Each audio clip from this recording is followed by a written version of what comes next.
నమస్తే. శ్రీ మాత్రే నమః. శ్రీ గురుభ్యో నమః. ఆదిత్యాయ సోమాయ మంగళాయ బుధాయ చ గురు శుక్ర శనిభ్యశ్చ రాహవే కేతవే నమః. మనకి ఖగోళ శాస్త్రంలో దృక్పంచాంగం ప్రకారము, జ్యోతిష ప్రకారము 9 గ్రహాలు మనకి 12 రాసులు ఇలా విభజించబడి ఉన్నాయి. అయితే ఒక్కొక్క గ్రహానికి ఒక్కొక్క ప్రత్యేకత, ఒక్కొక్క విశిష్టత, వాళ్ళిచ్చే ఫలాలు, పరిహారాలు ఎలా ఉంటాయి అనేది ఒక అంశమైతే, ఒక్కొక్క గ్రహానికి, శని గ్రహానికి, రాహుకేతువులకి, కుజుడికి, రవికి, చంద్రుడికి ఇలా వారి వారి యొక్క ప్రత్యేకతలు వారివి అయినప్పుడు వారు ఈ రాశుల మీదకి పరిగణలోకి తిరుగుతున్నప్పుడు, ఉదాహరణకి కుజుడు ఇప్పుడు మిథున రాశిలోకి వస్తున్నాడు అంటే ఆయన యొక్క ఫలితాలు ఒక్కొక్క రాశిలో ఎలా ఉంటాయి, ఇది కామన్. ప్రతిసారి మనకి ఖగోళంలో ఈ మార్పు చేర్పులు జరుగుతూ ఉంటాయి, తిరుగుతూ ఉంటారు. అప్పుడు తిరుగుతున్నప్పుడు మనకి ప్రత్యేకంగా ఒకరోజు ఒకలాగా, ఒక వారం అంతా ఒకలాగా, ఒక నెలంతా ఒకలాగా, ఇలాగా వారి యొక్క పరిభ్రమణను బట్టి, వారి యొక్క గమనాన్ని బట్టి మనకి స్థితిగతులు మారిపోతూ ఉంటాయి, ఆరోగ్యాలు మారిపోతూ ఉంటాయి, లేదా మన యొక్క ఫలితాలు ఒకరోజు ఒకలాగా, ఒకరోజు ఇంకొకలాగా, ఆకస్మికంగా ధనం రావడము, ఆకస్మికంగా ధనం పోవడము, ఇలాంటి చిన్న చిన్న అంటే దుష్ప్రభావాలు, మంచి ఫలితాలు కూడా ఇస్తూ ఉంటారు. అందులో భాగంగా ఇప్పుడు ప్రస్తుత అంశము కుజుడు మిథున రాశిలోకి ప్రవేశించేటప్పుడు ఎలాంటి ఫలితాలు ఇస్తున్నాడు, అది మేషాది 12 రాశుల వారికి ఎలా ఉండబోతోంది అనే దాన్ని చెప్పుకునే దానికి ముందు, కుజుడు అనేది ప్రత్యేకమైన గ్రహం అన్నమాట. అంటే జ్యోతిష శాస్త్ర ప్రకారము కుజుణ్ణి అంగారకుడు అంటారు. అంటే ఆయన ఎర్రని రంగు కలిగిన వాడనమాట. అయితే ఈ గ్రహాలన్నిటిలోకి ఈ కుజగ్రహానికి కొంచెం భయపడతారు. ఎక్కడ భయపడతారు అంటే, ఆరోగ్యరీత్యా కొంతమందికి ప్రభావాన్ని చూపిస్తాడు, వివాహానికి సంబంధించి విపరీతమైన ప్రభావాన్ని చూపిస్తాడు. అంటే ఈ కుజగ్రహానికి అధిపతిగాను మనం సుబ్రహ్మణ్యేశ్వర స్వామిని ఎక్కువగా పూజిస్తూ ఉంటాం అన్నమాట. అంటే సర్పరూపంలో ఉన్న సుబ్రహ్మణ్యేశ్వర స్వామి అధిదేవత, అంటే కుమారస్వామి అధిదేవతలుగా మనం పూజన చేస్తాము. అయితే ఈ కుజగ్రహానికి ఎందుకు మనం ఇంత భయపడతాము అంటే కనుక, గ్రహాలకు అధిపతిగా ఈయన్ని మనం కొలుస్తాము. కుజగ్రహము గ్రహాలన్నిటికీ కూడా అధిపతి అన్నమాట. అయితే ఈ గ్రహము రక్తము, బలము, భూమి మీద ఎక్కువగా ప్రభావం చూపిస్తుంది. అంటే ఒక మనిషి శరీరంలో రక్తం మీద, అంటే రక్తం తక్కువగా ఉండడము, రక్తానికి సంబంధించిన దోషాలు రావటము, ఇలాంటి వాటి మీద చూపిస్తుంటాడు. మరొక దేని మీద చూపిస్తాడు మనిషి మీద, బలం యొక్క, అంటే బలం అంటే శక్తి మీద అనమాట. కొంతమంది ఒక్కొక్కసారి అంటుంటారు, మాకు శక్తి లేదండి, బలం లేదండి అంటారు. అంటే వారికి కుజుడు బలహీనంగా ఉన్నాడు అని అర్థం అన్నమాట. అంటే బలం లేకపోవడము, రక్తహీనత రావడము, అది వైద్య పరిభాషగా మనం ఏమనుకుంటాము, రక్తహీనత, ఐరన్ లోపము అనుకుంటాము. ఆధ్యాత్మిక పరంగా చూసుకున్నట్టయితే కుజుడు కనుక ఎక్కువ ప్రభావం చూపిస్తే, కుజుడు దుష్ప్రభావాన్ని చూపిస్తే కనుక ఇటువంటి రుగ్మతలు రావడము, బలహీనంగా ఉండడము. అయితే ఇది మనిషి ప్రకారంగా. మరి భూమి మీద ఎలా చూపిస్తాడు అంటే కనుక, భూమి బేట్లు వారిపోవడము, పంటలు సరిగా పండకపోవడము, వాతావరణంలో విపరీతాలు సృష్టించబడ్డము, ఇలాంటి వాటి యొక్క ప్రభావం కలిగింది అంటే అది తప్పనిసరిగా కుజుడి యొక్క పరిహారం, అంటే కుజుడి యొక్క ప్రవర్తన అని మనకి అర్థమవుతుంది అనమాట. అయితే ఈ అంగారకుడు తన దిశను మార్చుకుంటున్నప్పుడు కూడా ఇటువంటి ప్రభావాలు ప్రతి ఒక్క రాశి మీద కనిపిస్తూ ఉంటాయి. ఈ సందర్భంలో ఈ అంగారక గ్రహము, అంగారకుడు అంటే కుజుడు అన్నమాట, ఈ క్షీణించడం వల్ల, బలహీనపడడం వల్ల, ఒక్కొక్కసారి క్షీణించినప్పుడు కూడా బలహీనపడినప్పుడు విపరీత పరిణామాలు కొందరికి కలిగితే కొందరికి సామాన్యమైన ఫలితాలు కనబడుతూ ఉంటాయి. అయితే ఇలా జరిగినప్పుడు చాలా మంది ఏమని అడుగుతుంటారంటే, మేము ఏమేం పరిహారాలు చేసుకోవాలి, మేము ఎట్లా ఉండాలి, మేము ఏం మార్చుకోవాలి అనే సందేహాలు మన ప్రేక్షకులకు కలుగుతుంటాయి. అయితే ఇప్పుడు ఈ ఏ సమయంలోంచి మనకి ఈ కుజుడు వచ్చాడు అనేది ప్రత్యక్షంగా నేను చెప్తాను.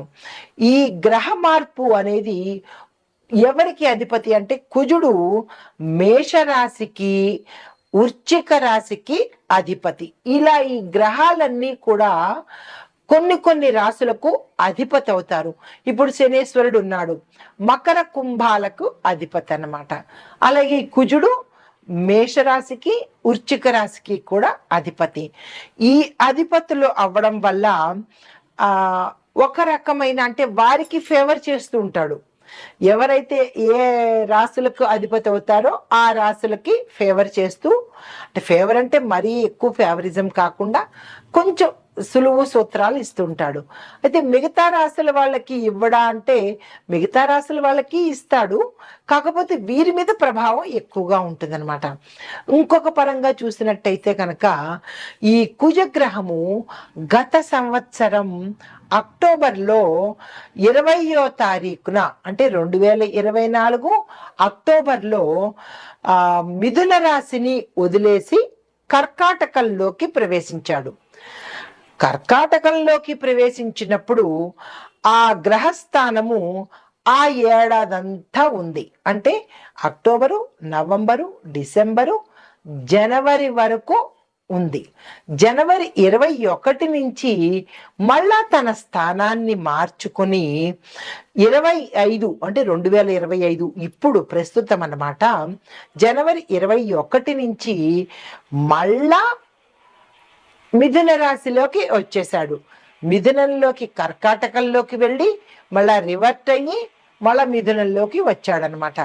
ఈ మిథునంలోకి రావడం వల్ల ఎటువంటి పరిణామాలు చోటు చేసుకుంటున్నాయి? వెళ్ళినవాడు మళ్ళీ వెనక్కి తిరిగిపోయాడు. తిరగడం వల్ల ఏమైంది, ఎలాంటి పరిణామాలు చోటు చేసుకుంటున్నాయి అనే అంశంలో కనుక మనం చూసినట్టయితే, ఈ విషయాన్ని పరిశీలించేదానికి ముందుగా మీకు ఒక చిన్న విషయం చెప్తాను. అదేంటంటే, కుజుడు బలహీనంగా ఉన్న వారిలో ఏమిటి లోపాలు మన వ్యక్తిగతంగా పరిశీలన చేసుకోవచ్చు. ఎలా పరిశీలన చేసుకోవాలి అనేది ఒక్కొక్క పాయింట్ చెప్తాను, వినండి. మనలో ఆత్మవిశ్వాసం పోతుంది. అంతవరకు కాన్ఫిడెంట్గా ఉంటాం. ఎస్, నేను ఏదైనా చేయగలను అని కాన్ఫిడెన్స్ ఉంటుంది. ఎప్పుడైతే కుజుడు బలహీనపడ్డాడో అప్పటి వరకు బాగున్న వాళ్ళు ఏమంటారు, నేను ఈ పని చేయలేను, నేను చాలా బలహీనంగా ఉన్నాను, నాకు అసలు బాగోలేదు, నేను చేయగలనా అని ఒక నిరాశలోకి వెళ్ళిపోతారనమాట. అప్పుడు మనం ఏం గ్రహించుకోవాలి, ఓహో కుజుడు బలహీనపడ్డాడు అని ఒక చిన్న ఇండికేషన్ అనమాట. దీనితో పాటుగా ఏమిటి, తొందరగా అనారోగ్యం పాలైపోతారు. రెండో పాయింట్, ఫ్రీక్వెంట్గా హెల్త్ ఇష్యూస్ వస్తుంటాయి. జలుబు, దగ్గులు, ఇలా ఏవేవో హెల్త్ ఇష్యూస్ వస్తుంటాయి. అలాంటప్పుడు కూడా మనం ఏం గమనించుకోవాలి, కుజుడు బలహీనపడ్డాడు అనే అంశాన్ని పరిశీలన చేసుకోవాలి. మూడో పాయింట్ ఏంటంటే, ఏ నిర్ణయాలు తీసుకోవాలన్నా తటపటాయిస్తుంటారు. అది ఎవరైనా విద్యార్థులు కావచ్చు, ఎవరైనా మనిషి ఏదైనా నిర్ణయం తీసుకోవడానికి పదే ఆలోచిస్తుంటాడు. మనం కూడా ఏమనుకుంటుంటాం, ఇది చెయ్యాలా వద్దా, వద్దులే అని కాసేపు, లేదు తప్పనిసరిగా చెయ్యాలి అని మరుక్షణం అనుకుంటాం. మళ్ళా ఏమంటారు, వద్దులే అని డైలమాలో, సందిగ్ధంలో పడతారు. అలాంటప్పుడు మనం ఏమనుకోవాలి, ఇది ప్రతి ఒక్కళ్ళకి ప్రతి జీవితంలోనూ అనుభవంలోకి వచ్చిందే, కావాలంటే మీరు చెక్ చేసుకోండి. అప్పుడు మనం ఏమనుకోవాలి, ఆ కుజుడు మనకి బలహీనపడ్డాడు అని మనం వెంటనే గుర్తు తెచ్చుకోవచ్చు. ఇది 3వ పాయింట్.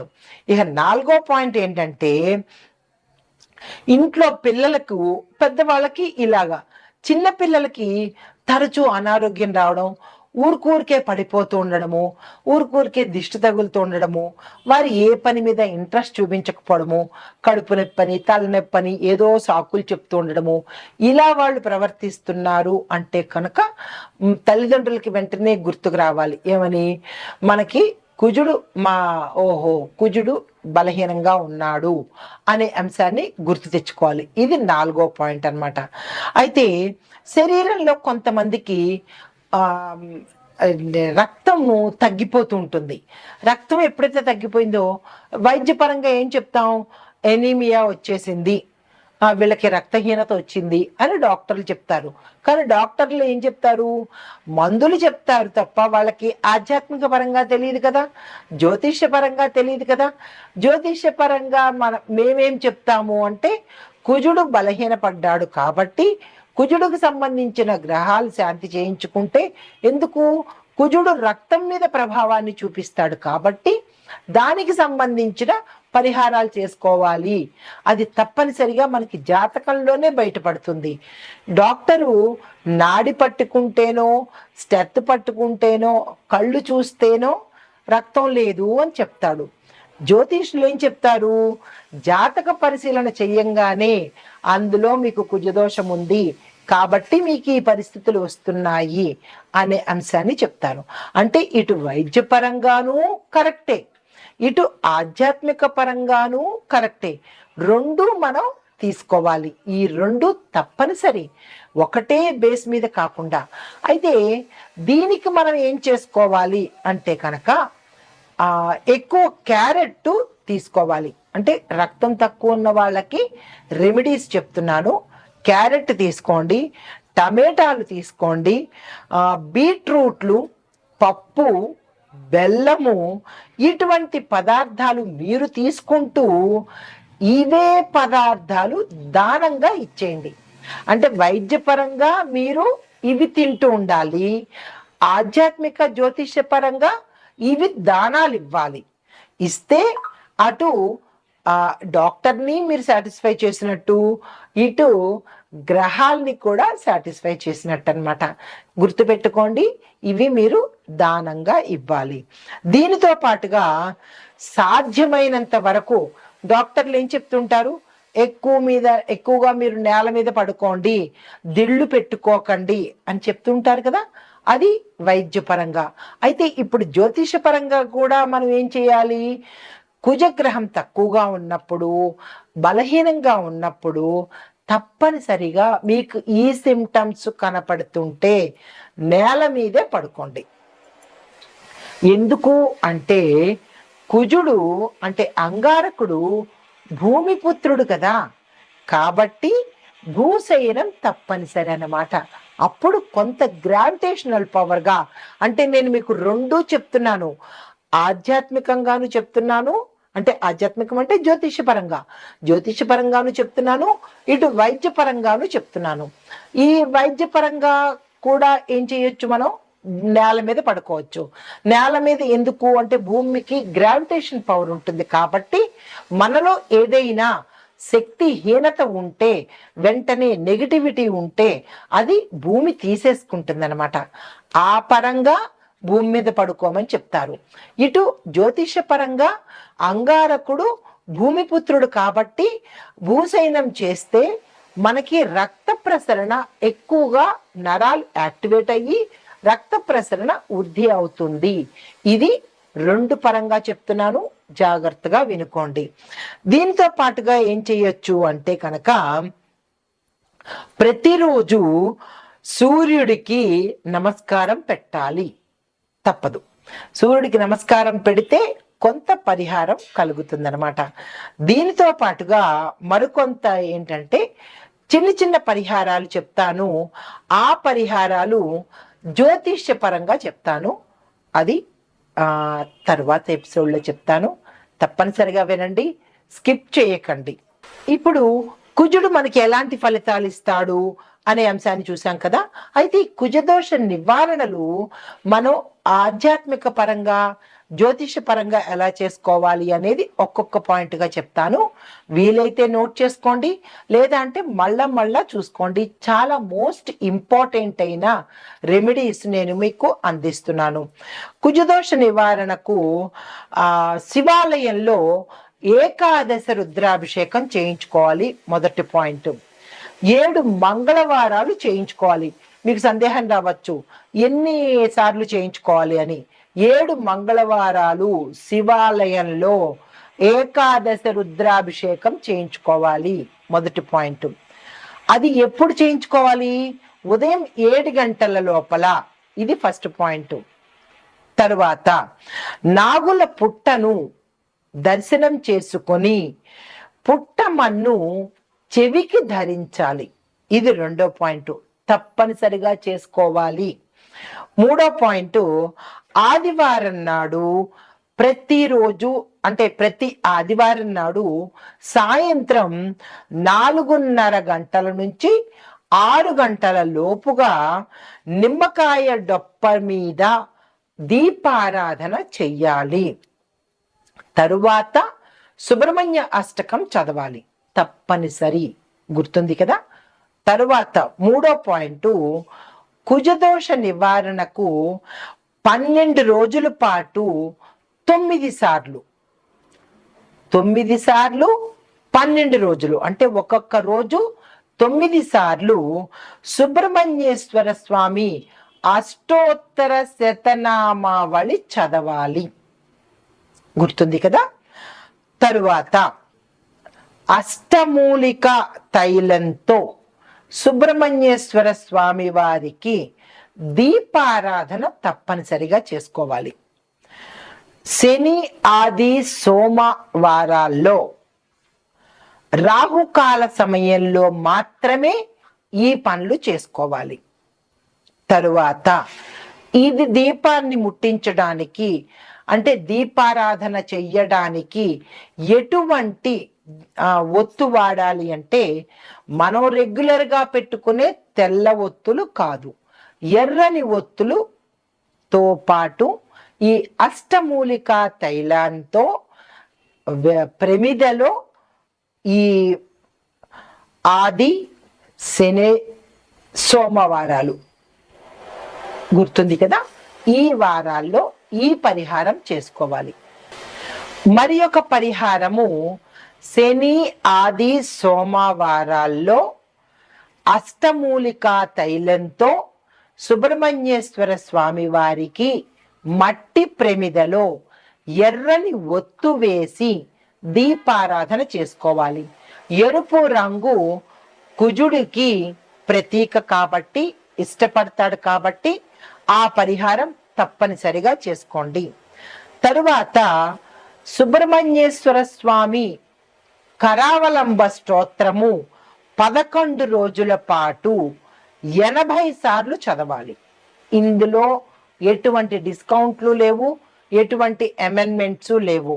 మళ్ళా చెప్తున్నాను, కుజగ్రహము చాలా తీవ్రమైన పరిణామాలు ఇస్తాడు కాబట్టి చాలా జాగ్రత్తగా దగ్గర పెట్టుకొని మళ్ళా రాసుకునో లేకపోతే మళ్ళా చూసో ఈ పరిహారాలు ప్రతి ఒక్కరూ, కుజదోషం ఉన్నవాళ్ళు, అందులో ఇప్పుడు నేను చెప్పబోయే ప్రతి రాసుల్లో ఉన్న వాళ్ళు కూడా ఈ పరిహారం చెయ్యాలి. సుబ్రహ్మణ్య కరావలంబ స్తోత్రం 11 రోజుల పాటు ప్రతి ఒక్క రోజు 80 సార్లు తప్పనిసరిగా చదవాలి. మరి ఒక పరిహారము, కుజదోష నివారణకు సుబ్రహ్మణ్యం మాలా మంత్రం అని ఉంటుంది. దాన్ని 42 రోజుల పాటు రోజుకు ఒక్కసారి తప్పనిసరిగా చదవాలి. ఇప్పుడు ఇంత వివరంగా చెప్పాను కదా. ఈ పరిహారాలు మీరు ఎక్కడ రాసుకుంటారో రాసుకోవడమో వినడమో చేసుకుని ఈ పరిహారాలు కుజదోషం ఉన్నవారు మీ జాతక పరిశీలన చేయించుకుని తప్పనిసరిగా ఈ పరిహారాలు చేయాలి. ఇందులో డిస్కౌంట్స్ కానీ అమెండ్మెంట్స్ కానీ ఎటువంటి కన్స్ట్రక్షన్స్ కానీ ఉండవు. ఈ నివారణలు, ఈ ఉపాయాలు తప్పనిసరిగా చేసుకోండి. రాశి కన్యరాశి.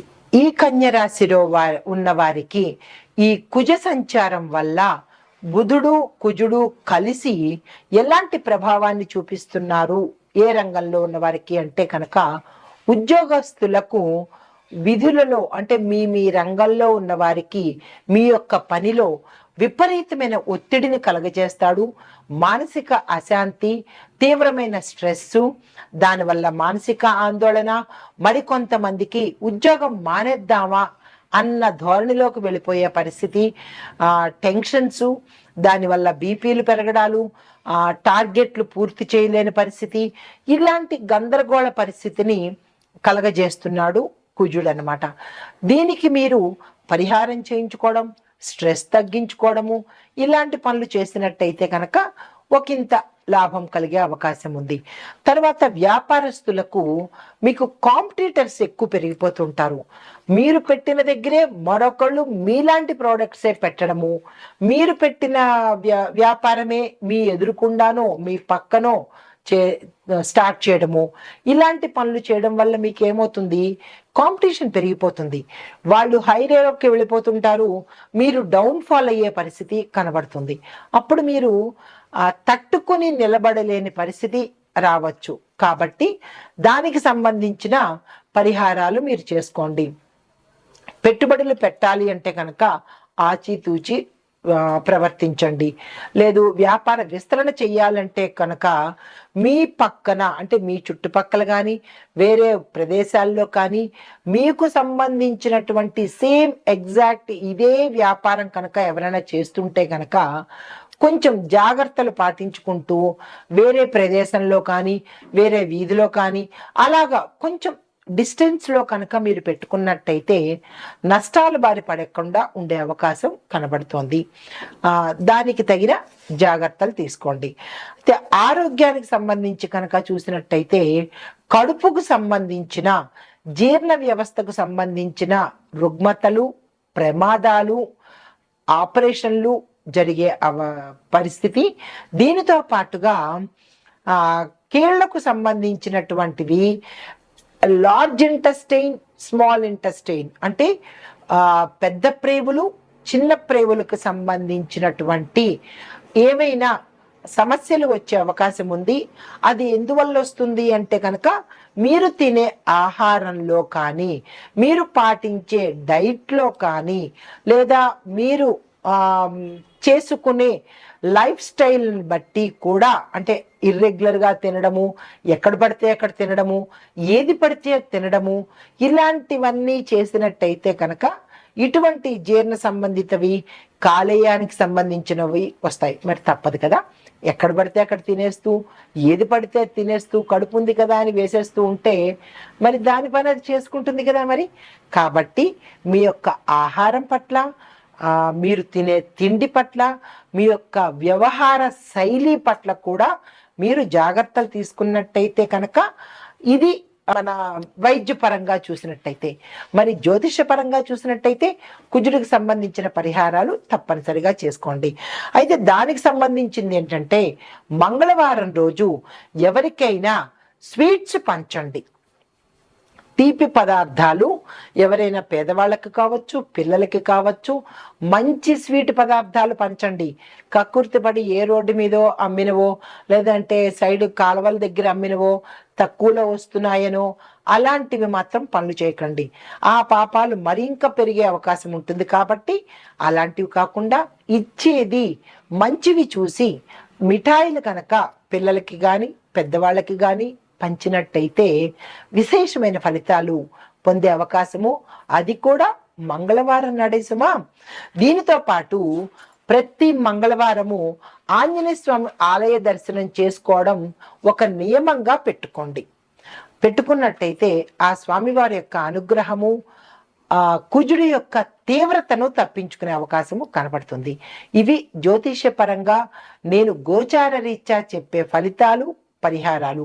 మీకు ఇంకా తెలుసుకోవాలి, మీ జాతకంలో కుజుడు ఏ స్థానంలో ఉన్నాడు, ఏ బాధలు మీరు పడుతున్నారు అనే అంశం తెలుసుకోవాలంటే కనుక జాతక పరిశీలన తప్పనిసరిగా చేయించుకోండి. ఇవి ఈ రాశి వారికి చెప్పదగిన ఫలితాలు. నమస్తే. ఇప్పుడు ఆ కుజగ్రహము మిథున రాశిలోకి ప్రవేశించడం వల్ల మొత్తం మీద ఒక్కొక్కరికి ఎలా ఉండబోతోంది అంటే, అన్ని గ్రహాలు అన్ని రాశుల వాళ్ళకి ఉద్యోగస్తులకు ఒత్తిడి పెరుగుతుంది, కానీ కొత్త అవకాశాలు వస్తాయి.